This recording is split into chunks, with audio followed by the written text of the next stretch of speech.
centre de redressement yi ay centre de redressement yoo xam ne ni yenn saa yi fay dégg commandant dégg fa colonel yow capitaine nga woon même bu nekkee bon affaire bi duñ dugg si biir parce que yoon mi ngi si def liggéeyam mais si mbir mi nu mu tëddee ak centre de redressement yi nu mu taxawee si biir réew mi yow nag nga ko jàngatee fii moom capitaine bi laay interpellé. waaw ñaari mbir nag dafa am. bu njëkk bi mooy lépp loo xamante ni dañ koy teg doomu aadama luy indi ci moom ay service corporel loolu man dama koy ñaawlo waaw parce que nit moom lépp loo bëgg def si moom mën nga ko def si moom mais bañ a egg ci yenn niveau yi parce que man bu dee photo yi ma gis si réseaux sociaux yi loolu la am na yoo xamante ni moom waruñu ko permettre voilà l'autre chose nag wax nga ko am na yoo xamante ni état moo ci war a jóg waaw état moo war a jël disposition yi nga xamante ni ku mu neex nga créer sa daara ku mu neex nga créer say centre mais nga def si loo xamante ni aussi lu légal. à tout point. xam nga boo déggee ñu ne centre de redressement yi ak nu ko jàll waxoo léegi commandant ak yooyu ñuy wax ñoom dañuy mel ni ñuy former gars yi comme ay militaires. est-ce que formation militaire noonu la war a demee ak noonu la ñuy redresser ay xale. waaw déedéet armée moom armée ki nga xamante ni kooku la ñuy former on le forme pour la guerre. voilà donc armée am na ci biir yenn formation yoo xamante ni bu ñu eggee seen niveau yi dinañ la def yenn affaire mais pas pour yàq la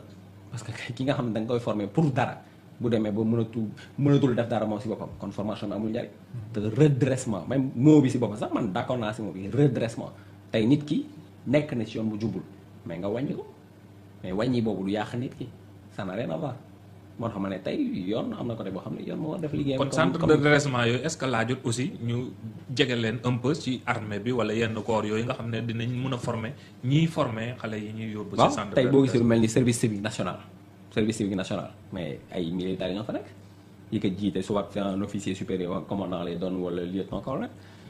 IAM am na benn kii bu ñuy def immersion boo xamante ni Kédougou lañ koy defee day jël presque ay 1400 étudiants. mais am na kii yu ñuy def yoo xamante ne mais c'est inspiré de l'armée carrément mais duñ fa dóor nit duñ fa def nit leen loo xamante ni lu koy kii la. kon yow contrôle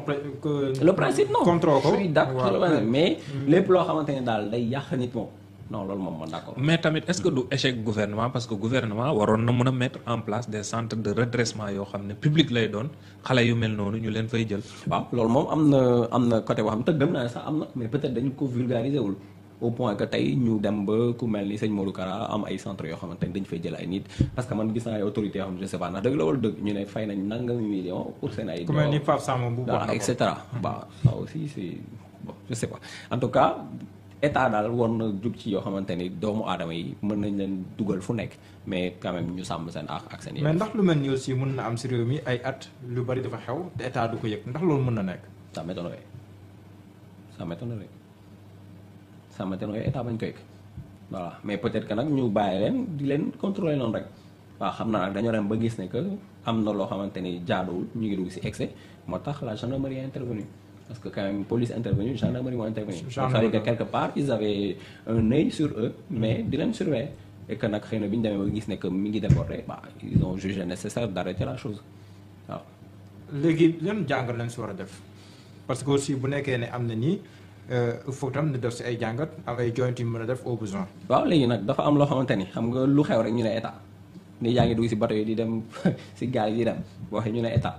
centre de redressement ñu ne état mais tey nit ki yeewul xëy rek jur boppam am na papa am na yaay ñooñu lan lañ def pour moom pour éducation est-ce que juruñu ko sànni ko et cetera et cetera donc chaîne bi dafa gudd ba responsabilité sociétale ba wala nga ñëw sax si responsabilité étatique. man pour man boo demee ba am sa doom mais sa doom yow yaa ko war a toppatoo. am na ñu gis ne sax ay prémices la woon pour dem sax àgg si ñu tuddee ay milices parce que milice mënuñu wax ne comme ni ñu koy déggee am na Sénégal ngeen jàpp ne ay prémices la woon pour àgg foofu noonu. bon man moom j'irai pas jusque là parce que quand même Sénégal newul réew boo xamante ne tamit dafa xaw a méngóog yeneen réew yi tey bu doon Mali lañ nekk ñoo ko foofu on est d'accord bu doon. peut-être beneen réew lañ nekk ñoo ko fa mën a d'accord mais Sénégal ça m'étonnerait que lu mel noonu mën a prospérer fii nii ça va être très mais dañuy gis kër diine bu nekk boo xoolee am na genre yu mel noonu ñoo xam ne peut-être bodyguard wala yeneen booy xool sax des fois bu yenn manifestation yi amee seen rôle ak rôle police wala gendarmerie day xaw a sax am des fois ay querelle seen biir waaw lu nekk nag dañ ko war a délimiter parce que tey comme li nga wax boo gisee tey kilifa diine bi nga xamante ni bëri na ay taalibe donc taalibe yooyu noonu événement religieux bu amee il faut mu am ñu xaw a encadrer te parfois da nga doon gis ne police si seen engagement milieu fi ñuy engagé wu yëpp du ñu am assez de personnel sax pour mën a couvrir yenn événements religieux yi waaw je me rappelle am na ñoo xamante ni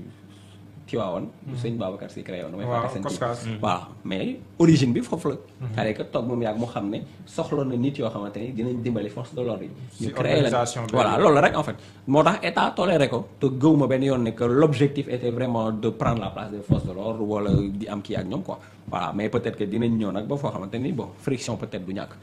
ba leen di woo ay colonel yooyu loolu généw la commandant colonel yow loolu généw la. waaw xam nga mbër yi ñu ngi leen di woowee papi général ay affaire bon peut-être que lu leen neex la wala xëy na ñoo xam ne armée lañ newoon.